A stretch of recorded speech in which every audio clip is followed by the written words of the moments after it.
తెలుగు పద్యం వర్ణన. వేశ్య కూతుర్ల శివభక్తి.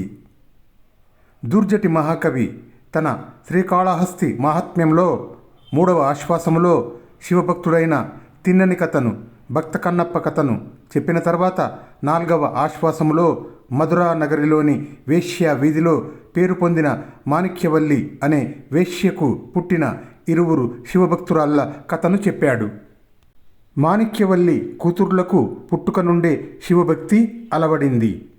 వారు ఇతర వేశ్య కుమార్తెలలాగా వ్యభిచారం చేయడానికి అవసరమైన మన్మథ బాణాలను ప్రయోగించటం నేర్చుకోకుండా శివభక్తుడైన నత్కీరుడనే భక్త కవి వ్రాసిన 100 పద్యాలను నేర్చుకోవటంలోనే మునిగి ఉండిరి.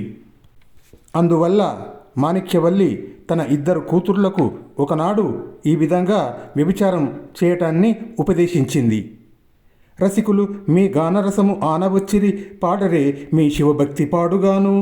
జానలు మీ విలాసము చూడవచ్చిరి, చూడరే మీ శివభక్తి చూరవోను. పల్లవుల్ మీ తోడ భాషింపవచ్చిరి, పలుకరే మీ శివభక్తి పారిపోను. పార్థివుల్ సకల సంపదలు ఇయ్యవచ్చిరి, పిలువరే మీ శివభక్తి పెంపుచెడను. ధనము గలిగినన్ జంగమార్చనము వనర్పన్, శివునకు అఖిలోపచారములు చేయవచ్చును. వనజముకులార నా సరి వారిలోన సిరుల మెరయుచు తల ఎత్తి తిరగవచ్చున్.